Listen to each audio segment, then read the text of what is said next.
Hey Waffle Gang, I do hope you're well. My name is Mark and today we're checking out some more relationship stories, and if you do love a Reddit story, why not consider hitting that like, subscribe, maybe that notification bell too. And as always, let's crack on with today's first story. Much love, guys. Now, today's first story comes from the greatest Great Dane, who says, am I the a-hole for prioritizing my son's dog over my wife's pregnancy? When my son, 14, was 8, we got a dog. He's half Great Dane and half some dog my friend's dog met during an unauthorized absence. My son loves this dog and does all the care for him, except vet stuff, and is a very responsible dog owner. This dog is pretty much his best friend.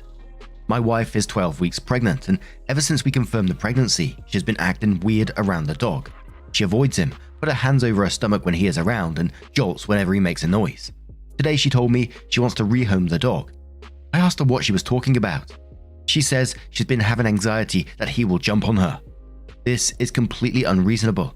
He doesn't jump on people. We trained him not to jump on people or run into people very young because he is half Great Dane, and I felt this was important for all dogs, but especially one who could possibly grow to such a large size, which he did. There is no reason for her to think the dog will jump on her. She said that there is no way to know for sure that the dog won't jump on her, and if he does, our baby could be hurt. This dog has never so much as growled at her. She said even if the dog doesn't jump on her, her anxiety about it is bad for her health. She said she needs the dog elsewhere for her safety and the baby's. I told her there is no way. My son got this dog right after he lost his mum and imprinted on him hard. Sometimes I think he loves the dog more than me. I'm not taking his dog. The dog didn't do anything. My wife said I am prioritizing the dog over her pregnancy. The dog isn't a threat to her pregnancy. If this were any other unreasonable request, I would just do it because she is pregnant. I just can't break my son's heart over a fear she has that makes no sense. Am I being an a-hole? So then OP goes on to give some extra information about the dog. So he says, we trained the dog when he was a puppy, before I ever even met my wife. I never had an issue. Then someone asked about, has wife expressed wanting to get rid of the dog in the past? And OP says, never had an issue. My son does such a good job walking and playing with the dog that when the dog is in the house, he is usually eating, napping, or giving everyone pet me eyes while he lays on the floor. They've never had a bad interaction. She would pet him if he was right next to her, or let him lick her fingers if she had been cooking and was about to wash her hands. She'd throw something for him if he brought it to her. She definitely doesn't hate the dog. It's my son's dog, so obviously the dog always goes to my son first. But the dog and my wife were definitely amicable roommates up until her pregnancy. Someone asked if the wife is worried about anything else or is changing things, and OP said she changed her diet and some other small things, but most of them seemed reasonable to me, or at least very harmless. Someone suggests to OP that you maybe could restrict which room the dog goes into. OP says he's never been allowed on the master bedroom or guest bedroom, soon to be nursery, so that's not going to change.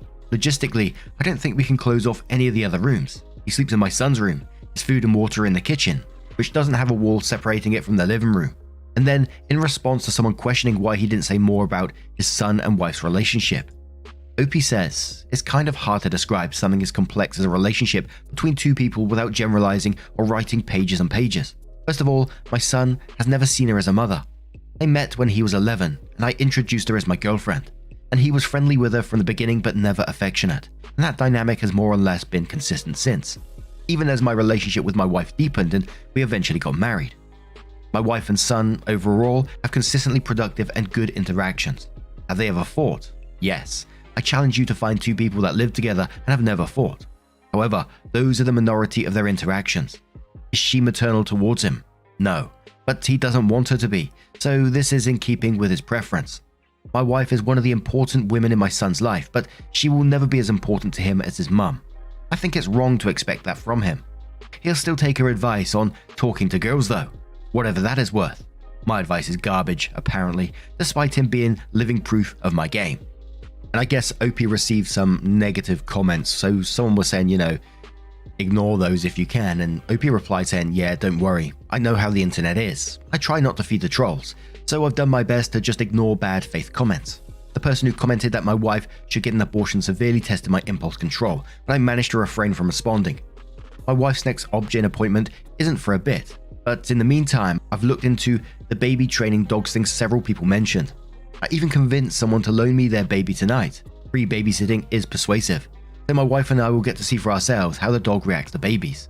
Yes, the parent is aware of my motivation, and no, I'm not going to do anything crazy like leave the baby alone with a dog or whatever. So I'm looking forward to that and hope it is a positive experience for my wife. Then OP continues to say how the babysitting is going, and says the baby is very cute. Dog is fascinated by the baby. However, I've lost my position as the dog gets baby trainer. My son reminded me that he is the official, no paperwork to back this up by the way, dog trainer for our household, and has taken over the entire operation. He did graciously allow me to change the baby's diaper. So generous. No clue what my old co-worker, person who loaned me a baby, feeds this kid, but I must never feed it to mine. My wife is watching the training while pretending to watch TV. She looks nervous but not upset. I think this was a good idea. I think a few months of this will be really good for everyone. And we got a lot of info from OP there, but we'll get a little taster of where the comments were going before we move on to that update. So Send Me Doge says, not the a-hole. Has she stopped driving? Has she started using a wheelchair so she won't fall? Is she refusing to use stairs? She needs some counseling, genuinely, not being rude, to figure out why she's only fixated on the dog and reacting to sounds similar to PTSD symptoms. Did you train the dog not to jump because he pushed her over at some point? Was she pushed by a dog as a child or something? Something got in her head, or she has always hated the dog and is manipulating you now as she sees her chance to get rid of it. Papa Pocket says, I would microchip the dog if you haven't already. Make sure it is up to date and see if she will seek counseling/compromise. Your kid needs his dog, not the a-hole. Mistress says, not the a-hole. Animals are lifetime responsibilities. Pawning them off because she got pregnant would be a crappy thing to do. And one more comment from Due Course who says, not the a-hole. Don't you dare give away your son's dog. He didn't ask for you to remarry and have a new child. Your son will never forgive you or your new wife if you allow her to continue to push this topic. She needs to actively work on coping with her anxiety. May I suggest therapy? So then OP does update the post, which says, my son has had a dog, half Great Dane, half unknown canine, Casanova, for 6 years. My wife recently developed a fear for the dog after confirming her pregnancy. She wanted to rehome the dog, either by giving him back to my buddy we originally got him from, as his dog that gave birth to mine has since died, or by finding some other nice family to take him. Obviously that didn't make any sense for a number of reasons, but her anxiety was overwhelming her. We read some stuff about pregnant women developing sudden fear and hatred towards pets and how common this phenomena is. Several people shared their personal stories on my original post, but I couldn't show her those because I didn't tell her about the original post. There were too many people saying mean things on it, but I found similar stories elsewhere online, and she found them reassuring. We've been training the dog on how to be around babies. Well, my son is training him. So far, a former co-worker of mine and neighbor have let me borrow their babies for an evening, and both times went really well. So we continue to enforce appropriate baby behavior with the dog. My wife visited her Obgyn to discuss her fear and anxiety, and she was again reassured that many women face similar experiences when pregnant. She's going to start seeing someone to discuss her changing emotional state. She also decided she wants to spend as little time as possible with the dog for now. So we've all been accommodating that, and the dog is now spending the majority of his indoor time in my son's room instead when my wife is home.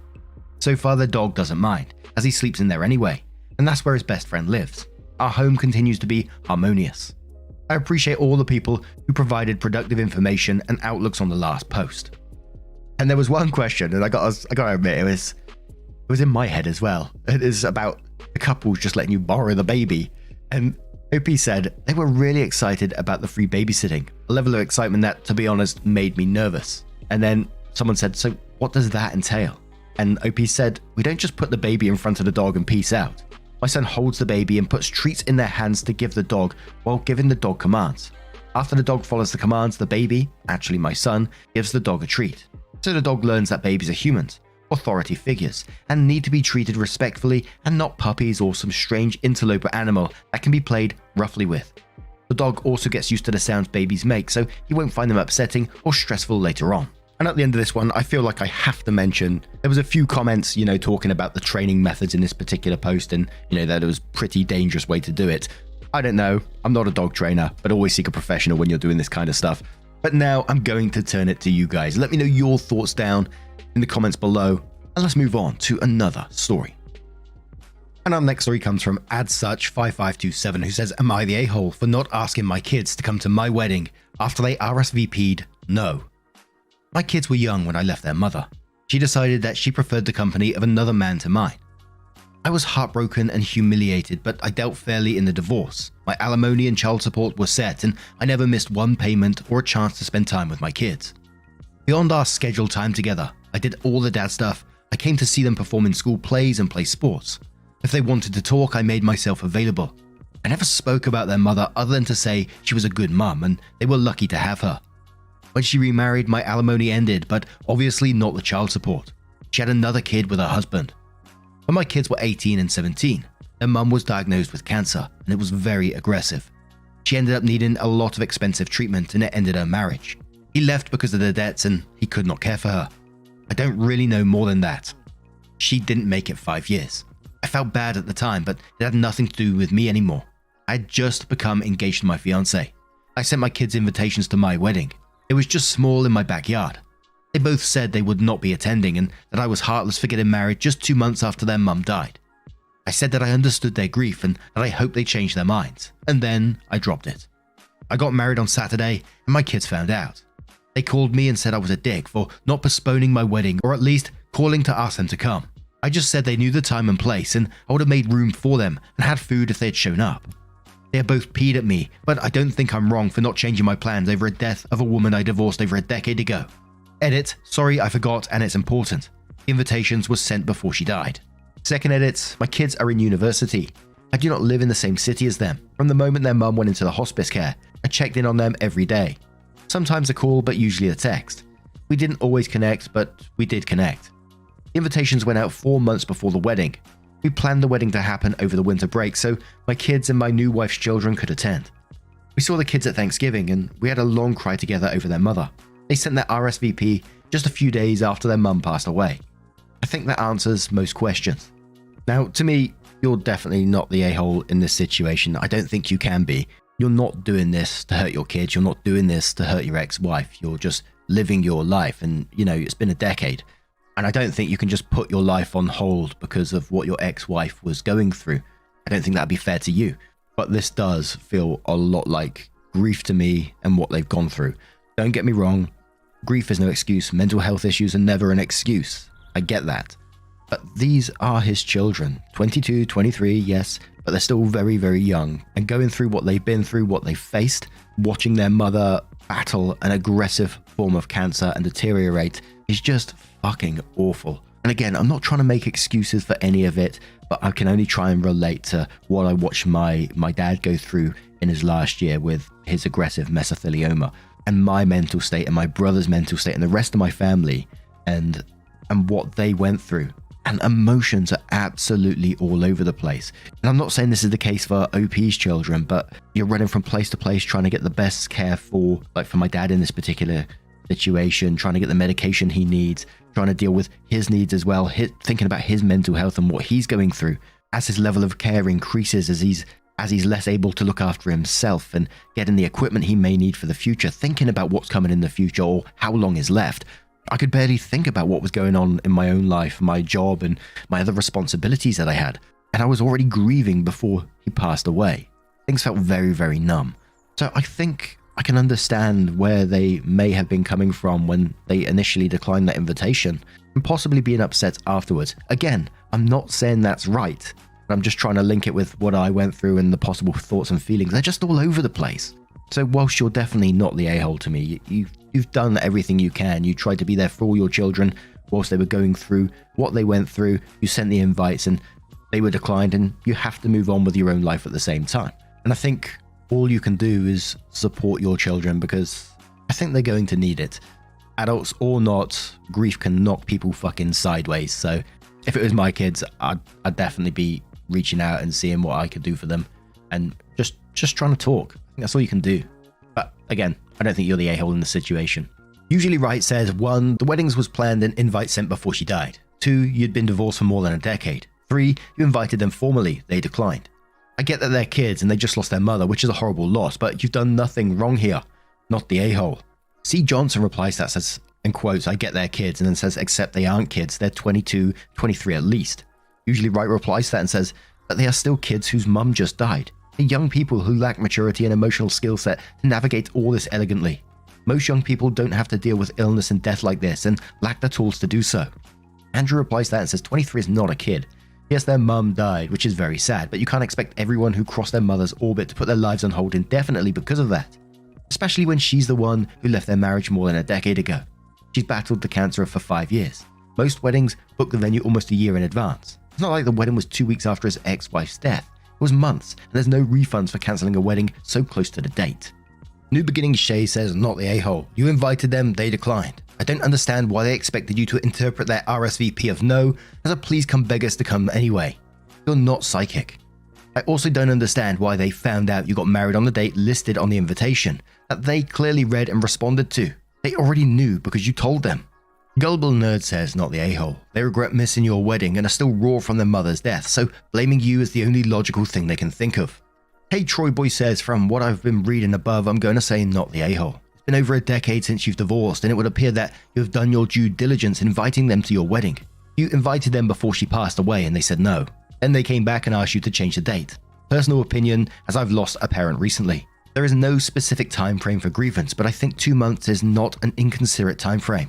It's been over a decade since your marriage ended, and she has obviously moved on. I think you are in the right of moving on as well. From what you say above, you did all the things you were expected to do in terms of dad stuff. CJ's mum says, well, I'm going to say no one's an a-hole here. You're not the a-hole, as from what I'm seeing the date was set and invitations were sent before she died. You didn't purposely get married 2 months after their mother died to hurt anyone. I don't think they are a-holes for being hurt and grieving.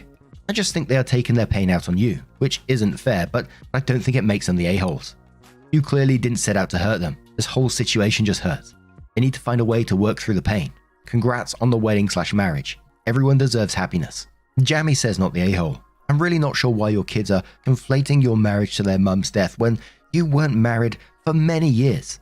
The only thing I can come up with is that they're being irrational in grief. There was no reason to invite them more than once. I think this was a catch-22 situation. No matter what you did, it would be wrong. Even if you postponed the wedding, you'd have been wrong for even thinking about getting married so closely after their mum's death.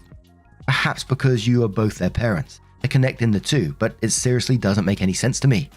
If they bring it up again, remind them that she had remarried years ago, and even divorced before you got engaged. That her death really played no role in your life as your ex-wife, that you were sorry for their loss, but it didn't have any direct effect on your own life.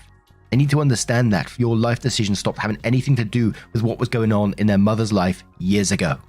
Sweet Crew says, not the a-hole. This feels like a damned if you do, damned if you don't situation. Had you followed up with them and asked repeatedly if they could come, they could have gotten mad at you for being insensitive and forced them to get over their grief. This is just speculation based on their reactions. I think you did the right thing by respecting their decision and grieving process. Congrats on your wedding. And let's have one more comment from Colorado Grown, who says, OP, there is no way that you would know the date of her death. You're correct that you and your wife were not in any way required to postpone the date of your wedding for some unknown death date for a woman you divorced a decade prior. The fact that the wedding was 2 months after her death makes the fact that they are blaming you for RSVPing now, but now upset that they weren't there is terrible. You are not the a-hole. Anyway, now I'm going to turn this one to you guys. What do you guys make of this situation? Let me know your thoughts down in the comments below. Now, just a huge thank you from the bottom of my heart, as always, for being involved in today's stories. Your love, your support, and your time always means the absolute world to me. So thank you so much for being involved, and hopefully I will see you in the next one. Take care, and much love. Wake up, get up, stretch my legs, eat some breakfast, milk and eggs, brush my teeth up, wash my face, throw my clothes on, start my day. Wake up, I can smell the smoke from the bacon. Let's go, see the sun shining from the windows. Okay, I know that today'll be a good day. Okay, I know that today'll be a good day. A, B, C, 1, 2, 3, drink some.